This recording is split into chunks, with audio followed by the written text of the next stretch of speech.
Chapter 1. The first dimension of a conservative investment. Superiority in production, marketing, research, and financial skills. A corporation of the size and type to provide a conservative investment is necessarily a complex organization. To understand what must be present in such an investment, we might start by portraying one dimension of the characteristics we must be sure exist. This dimension breaks down into 4 major subdivisions. Low-cost production. To be a truly conservative investment, a company, for a majority if not for all of its product lines, must be the lowest cost producer or about as low a cost producer as any competitor. It must also give promise of continuing to be so in the future. Only in this way will it give its owners a broad enough margin between costs and selling price to create 2 vital conditions.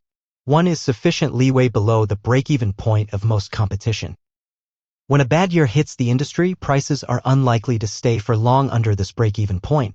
As long as they do, losses for much of the higher-cost competition will be so great that some of these competitors will be forced to cease production. This almost automatically increases the profits of the surviving low-cost companies because they benefit from the increased production that comes to them as they take over demand formerly supplied by the closed plants. The low-cost company will benefit even more when the decreased supply from competitors enables it not only to do more business but also to increase prices as excess supplies stop pressing on the market. The second condition is that the greater than average profit margin should enable a company to earn enough to generate internally a significant part or perhaps all of the funds required for financing growth. This avoids much or even all of the need for raising additional long-term capital that can a. result in new shares being issued and diluting the value of already outstanding shares, and or b. create an additional burden of debt with fixed interest payments and fixed maturities which must largely be met from future earnings, which greatly increase the risks of the common stock owners. However, it should be realized that just as the degree to which a company is a low-cost producer increases the safety and conservatism of the investment, so in a boom period in a bullish market does it decrease its speculative appeal. The percentage that profits rise in such times will always be far greater for the high-cost, risky, marginal company. Simple arithmetic will explain why. Let us take an imaginary example of 2 companies of the same size that, when times were normal, were selling widgets at 10 cents apiece. Company A has a profit of 4 cents per widget and Company B of 1 cent. Now let us suppose that costs remain the same but a temporary extra demand for widgets pushes up the price to 12 cents, with both companies remaining the same size. The strong company has increased profits from 4 cents per widget to 6 cents, a gain of 50%, but the high-cost company has made a 300% profit gain or tripled its profits. This is why, short range, the high-cost company sometimes goes up more in a boom, and also why, a few years later, when hard times come and widgets fall back to 8 cents, the strong company is still making a reduced but comfortable profit. If the high-cost company doesn't go bankrupt, it is likely to produce another crop of badly hurt investors or perhaps speculators who thought they were investors who are sure something is wrong with the system rather than with themselves. All of the above has been written with manufacturing companies in mind. Hence the term production has been used. Many companies, of course, are not manufacturers but are in service lines such as wholesaling, retailing, or one of the many subdivisions of the financial world such as banking or insurance. The same principles apply, but the word operations is substituted for production and a low or high-cost operator for a low or high-cost producer. Strong marketing organization. A strong marketer must be constantly alert to the changing desires of its customers so that the company is supplying what is desired today, not what used to be desired.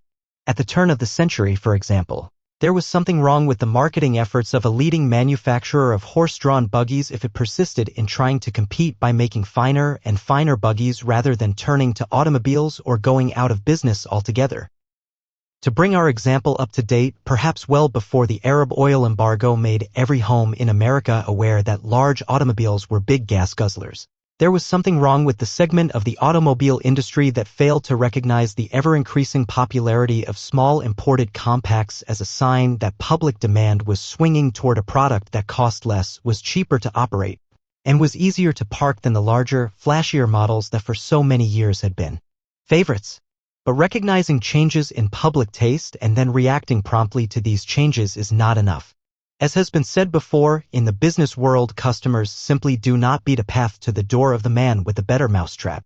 In the competitive world of commerce, it is vital to make the potential customer aware of the advantages of a product or service. This awareness can be created only by understanding what the potential buyer really wants, sometimes when the customer himself doesn't clearly recognize why these advantages appeal to him, and explaining it to him not in the seller's terms but in his terms. Whether this is best done by advertising, by salesmen making calls, by specialized independent marketing organizations, or by any combination of these depends on the nature of the business. But what is required in every instance is close control and constant managerial measurement of the cost-effectiveness of whatever means are used. Lack of outstanding management in these areas can result A. in losing a significant volume of business that would otherwise be available, B. in having much higher costs and therefore obtaining smaller profit on what business is obtained, and C. because of companies having variations in the profitability of various elements of their product line in failing to attain the maximum possible profit mix within the line. An efficient producer or operator with weak marketing and selling may be compared to a powerful engine that, because of a loose pulley belt or badly adjusted differential, is producing only a fraction of the results it otherwise would have attained. Outstanding research and technical effort. Not so very long ago it seemed that outstanding technical ability was vital only to a few highly scientifically oriented industries such as electronics, aerospace, pharmaceutical, and chemical manufacturing. As these have grown, their ever-widening technologies have so penetrated virtually all lines of manufacturing and nearly all the service industries that today to have outstanding research and technical talent is nearly, if not quite, as important for a shoe manufacturer, a bank, a retailer, or an insurance company as it is for what were once considered the exotic scientific industries that maintained large research staffs.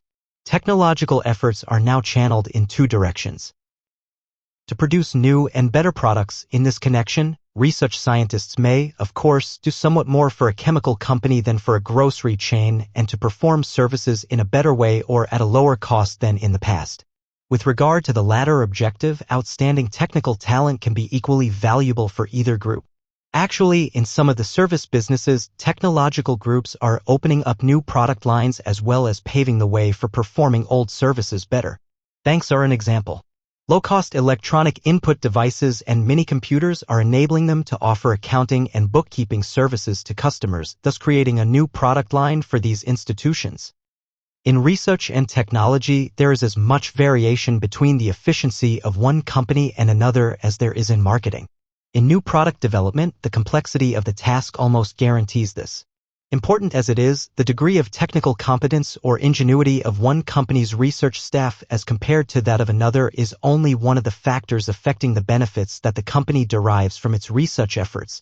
Developing new products usually calls for the pooling of the efforts of a number of researchers, each skilled in a different technological specialty. How well these individuals work together, or can be induced by a leader to work together and stimulate each other, is often as important as the individual competence of the people involved. Furthermore, to maximize profits, it is vital not to develop just any product but one for which there will be significant customer demand, one that, nearly always, can be sold by the company's existing marketing organization, and one that can be made at a price that will yield a worthwhile profit. All of this requires efficient liaison between research and both marketing and production.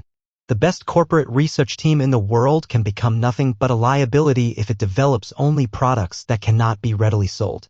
For true investment superiority, a company must have above-average ability to control all these complex relationships, yet at the same time, not so over-control them as to cause its researchers to lose the drive and the ingenuity that made them outstanding in the first place. Financial skill.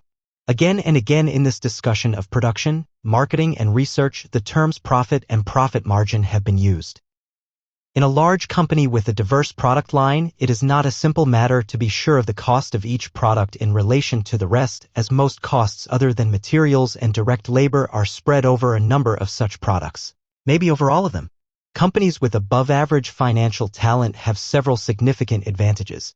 Knowing accurately how much they make on each product, they can make their greatest efforts where these will produce maximum gains. Intimate knowledge of the extent of each element of costs, not just in manufacturing but in selling and research as well, spotlights in even minor phases of company activity the places where it is logical to make special efforts to reduce costs, either through technological innovations or by improving people's specific assignments. Most important of all, through skillful budgeting and accounting, the truly outstanding company can create an early warning system whereby unfavorable influences that threaten the profit plan can be quickly detected. Remedial action can then be taken to avoid the painful surprises that have jolted investors in many companies. Nor do the goodies that accrue to investors from superior financial skills stop at this point. They usually lead to a better choice of capital investments that bring the highest return on the company's investment capital. They also can lead to better control of receivables and inventory, a matter of increasing importance in periods of high interest rates.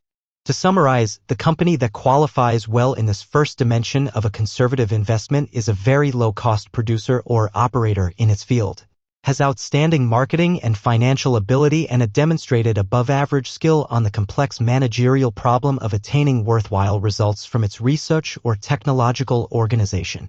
In a world where change is occurring at an ever-increasing pace, it is a company capable of developing a flow of new and profitable products or product lines that will more than balance older lines that may become obsolete by the technological innovations of others. 2. A company able now and in the future to make these lines at costs sufficiently low so as to generate a profit stream that will grow at least as fast as sales, and that even in the worst years of general business will not diminish to a point that threatens the safety of an investment in the business. And 3. A company able to sell its newer products and those which it may develop in the future at least as profitably as those with which it is involved today. This is a one-dimensional picture of a prudent investment, one which, if not spoiled by the view from other dimensions, represents an investment with which the investor is unlikely to become disillusioned. But before going on to examine these other dimensions, there is one additional point that should be fully understood. If the objective is conserving one's funds, if the goal is safety, why have we been talking about growth and the development of new and additional product lines? Why isn't it enough to maintain a business at its existing size and level of profits without running all the risks that occur when new endeavors are started? When we come to a discussion of the influence of inflation on investments, other reasons for the importance of growth will present themselves. But fundamentally, it should never be forgotten that, in a world where change is occurring at a faster and faster pace, nothing long remains the same. It is impossible to stand still. A company will either grow or shrink. A strong offense is the best defense. Only by growing better can a company be sure of not growing worse. Companies that have failed to go uphill have invariably gone downhill, and if that has been true in the past, it will be even more true in the future. This is because, in addition to an ever-increasing pace of technological innovation, changing social customs and buying habits and new demands of government are altering at an ever-increasing pace the rate at which even the stodgiest industries are changing.